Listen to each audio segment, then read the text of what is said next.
There is no better feeling than being in the zone. You know, you touch the ice, everything just seems to work for you. It is amazing. And today, I'm going to help you with why we lose our focus and how we can regain that. Let's jump in. Here we go. All right, so I'm Coach Corey, your mental skills coach, and we're back with another epi, and we're talking about losing focus. One of the reasons why we lose focus is because of multitasking. That's right, we are used to toggling back and forth with things so quickly that we think that we're capable of doing many things at once, and the reality is we cannot. So our brain becomes conditioned to this, and we get used to toggling. We're distracted with notifications from our phone. Data is coming into our brain and streaming all day long. And I just heard like a crazy statistic, like when you're focused on something and you get a notification or something distracts you and you check the phone and you go back to what you were working on, it takes up to 23 minutes to get back to the level of focus where you were prior to that notification, which is mind-blowing. So it just makes you realize that you need to practice focusing on one task at a time. We can't do 9 things at once. It doesn't help. And the byproduct is that we lose clarity. We feel angst. Our brains are not meant to learn 4,000 things at once, okay? It may feel that way, like the more I consume, the more I take in, the more I learn, the more I do, the smarter I'm gonna be, but the reality is you're not, okay? You're doing your brain a disservice. So when we're practicing, when we're studying, when we're doing music at school, or homework when we're home, let's tune out the noise. Turn off the TV in the background. Let's find a quiet space to work and stay focused so that we can practice these things. When we get caught up to when we fail, we fret about the mistakes that we've made. We're just not mindful, right? We're not in the present moment anymore. We're regretting the mistakes that we've made. We're fretting about what's coming down the pike, and we are not in the present moment. So we need to practice this mindfulness thing. It's a huge thing that will help you improve your focus. So today we're kind of going over 5 quick tips to help you with that so that we can get in the zone a little bit quicker and stay there faster. It will help your game. Number 1 is just talking about this. We're practicing mindfulness.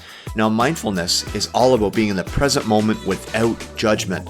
Okay, so take, I would say 5 or 10 minutes a day. Start small, a couple minutes, 3 minutes, 5 minutes. Work at a quiet place, like I mentioned earlier, and you can focus on your breathing, okay? In through your nose and out through your mouth. So what I want you to do is visualize a ball going up a hill, and you breathe in. And then when the ball goes down the hill, breathe out. And just up and down. That focus on the present moment and one thing will help train your brain to be more focused. Voila.